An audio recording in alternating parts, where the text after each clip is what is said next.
ನಡೆಯತಕ್ಕಂಥ ಸಂದರ್ಭದಲ್ಲಿ ಯಾರಾದರೂ ಇಸ್ಲಾಮಿನ ಕಾರ್ಯಕ್ರಮ ನಡೆಯಬೇಕಾದ್ರೆ ಇಸ್ಲಾಂ ಬಾವುಟನ ಆಡಿಸ್ತಾರಲ್ಲಿ, ಅದನ್ನು ಯಾರು ಮುಟ್ಟಬಾರ್ದು ಅಂತಂತಂದ್ರೆ ಏನಿದೆ ಅರ್ಥ ಇಲ್ಲ. ಪ್ರತಿಯೊಬ್ಬ ವ್ಯಕ್ತಿ ನಾವು ಜನ್ಮ ತಗೊಂಡಾಗ ಯಾವುದೋ ಒಂದು ಧರ್ಮದಲ್ಲಿ ತಗೊಂಡಿರ್ತೇವೆ. ಅದರಿಂದಾಗಿ ಅದನ್ನ ಮುಟ್ಟಿ ಚಾಲನೆ ಕೊಟ್ಟಿದ್ದು ತಪ್ಪು ಅನ್ನೋದಾದ್ರೆ ಕಾನೂನು ಏನು ಹೇಳ್ತದೆ ನನಗೆ ಗೊತ್ತಿಲ್ಲ. ಆದರೆ ಈ ರೀತಿಯ ಅಪಾದನೆ ಮಾಡಿ ಅದನ್ನು ದೊಡ್ಡ ಒಂದು ವಿಷಯವಾಗಿ ಮಾಡ್ತಿರ್ತಕ್ಕಂಥದ್ದು ಅದು ಕಾಂಗ್ರೆಸ್ ನಾಯಕರ ಕುಚೋದ್ಯತೆ ಅಂತ ನಾನು ಹೇಳಲಿಕ್ಕೆ ಬಯಸ್ತೇನೆ. ಹಂಗಿದ್ದ ಮೇಲೆ ಇನ್ನು ಮೇಲೆ ಯಾರು ಕೂಡ ಇನ್ನೊಂದು ಧರ್ಮದ ಬಾವುಟ ಹಿಡಿದು ಮಾಡಬಾರದು ಅಂತ ಕಾಂಗ್ರೆಸ್ ಕಟ್ಟಳೆ ತರ್ತದ.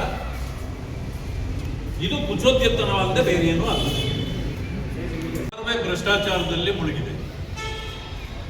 ಮಾನ್ಯ ಮುಖ್ಯಮಂತ್ರಿಗಳು ಎಲ್ಲ ಭ್ರಷ್ಟರನ್ನ ರಕ್ಷಣೆ ಮಾಡತಕ್ಕಂಥ ಕೆಲಸದಲ್ಲಿ ತೊಡಗಿದ್ದಾರೆ.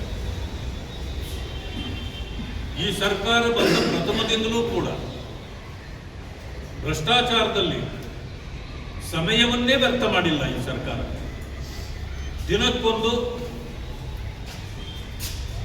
ಹಗರಣಗಳು ಬೆಳಕಿಗೆ ಬರ್ತಾನೆ ಇದೆ. ಯಾರು ಎಷ್ಟೇ ಹೋರಾಟ ಮಾಡಲಿ, ವಿರೋಧ ಪಕ್ಷದವರು ಬೇಕಾದ್ರೆ ಬಟ್ಟೆ ಹರ್ಕೊಂಡ್ರು ನಾವು ಅದರ ಬಗ್ಗೆ ತಲೆ ಕೆಡಿಸ್ಕೊಳ್ಳಲ್ಲ ಅಂತಾರೆ. ಅಂದ್ರೆ ಭ್ರಷ್ಟಾಚಾರ ಕಾಂಗ್ರೆಸ್ನ ಮನೆ ದೇವರಾಗಿದೆ.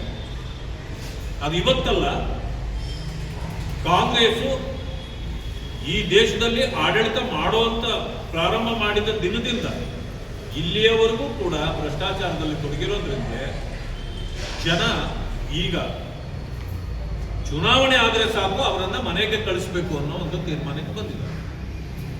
ನಾವು ಯಾರೇ ಹೋರಾಟ ಮಾಡಲಿ, ಕಂಪ್ಲೇಂಟ್ ಕೊಟ್ಟರೂ ಕೂಡ ಅದರ ಬಗ್ಗೆ ಅವರು ಚಿಂತೆ ಮಾಡಲ್ಲ. ನೀವು ಯೋಚನೆ ಮಾಡಿ ನೋಡಿ, ಈಗಾಗಲೇ ಅಬಕಾರಿ ಸಚಿವರು ಇದು 3-4ನೇ ಬಾರಿ ಬೆಳಕಿಗೆ ಬರ್ತಾ ಇರೋದು. ಅವರು ನಿನ್ನೆ ಒಪ್ಕೊಂಡಿದ್ದಾರೆ, ನನ್ನ ಮಗನನ್ನ ಅದರಲ್ಲಿ ತಂದು ನನ್ನನ್ನು ಟಾರ್ಗೆಟ್ ಮಾಡಲಿಕ್ಕೆ ಪ್ರಯತ್ನ ಮಾಡಿದ್ದಾರೆ ಅಂತ. ಒಂದು ತಿಳ್ಕೊಳ್ಬೇಕು, ಬೆಂಕಿ ಇಲ್ಲದೆ ಹೊಗೆ ಆಡೋದಿಲ್ಲ. ಇದರಲ್ಲಿ ಸಚಿವರು ಸಿಕ್ಕಿಕೊಂಡಿರುವುದು ಸತ್ಯ. ಮಾನ್ಯ ಮುಖ್ಯಮಂತ್ರಿಗಳು ಕೂಡ ಇದರಲ್ಲಿ ಕೈ ಜೋಡಿಸಿದ್ದಾರೆ ಅನ್ನೋದು ಈಗಾಗಲೇ ಅನುಮಾನ. ಯಾಕೆ ಅನುಮಾನ ಬರ್ತದೆ ಅಂದ್ರೆ, ಚುನಾವಣೆಗಳಿಗೆಲ್ಲ ಹಣ ಒದಗಿಸಿದ್ದೇ ಇಲ್ಲಿಂದ, ಅದಕ್ಕೆಲ್ಲ ಮಾಡಲೇಬೇಕಾಗಿತ್ತು ಮುಖ್ಯಮಂತ್ರಿಗಳು.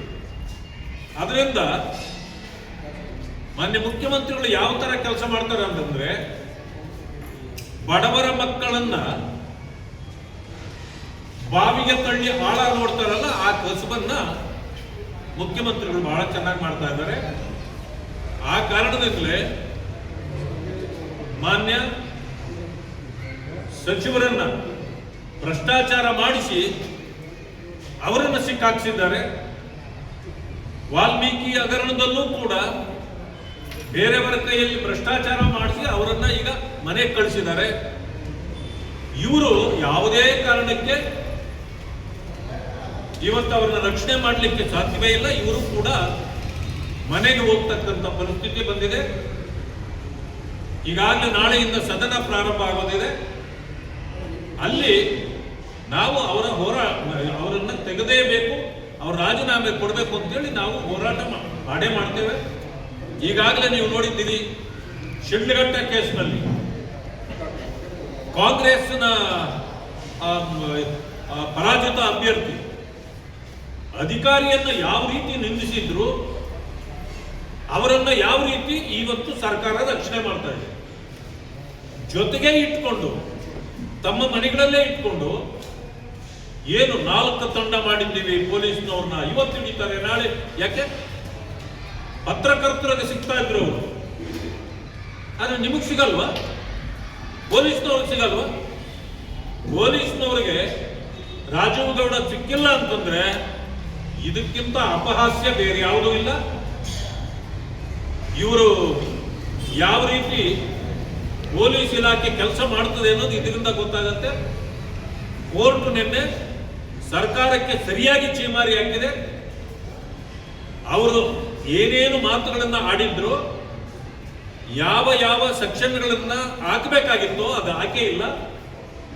ಅದೇ ಸೋಷಿಯಲ್ ಮೀಡಿಯಾದಲ್ಲಿ ಒಂದು ವಿಷಯ ಹಾಕಿದ್ರೂ ಕೂಡ ವಿರೋಧ ಪಕ್ಷದ ಕಾರ್ಯಕರ್ತರು ಅವರ ಮೇಲೆ ಅರೆಸ್ಟು ಆಗಲೇಬೇಕು, ಜೈಲಿಗೆ ಹೋಗಲೇಬೇಕು, ಆ ರೀತಿಯ ಇದನ್ನ ಹಾಕ್ತೀವಿ.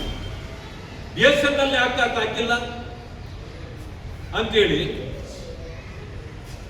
ಕೋರ್ಟ್ನಲ್ಲೇ ಹೇಳಿದ್ದಾರೆ ಅಂತಂದ್ರೆ ಈ ಸರ್ಕಾರಕ್ಕೆ ಮಾನ ಮರ್ಯಾದೆ ಇದೆಯಾ?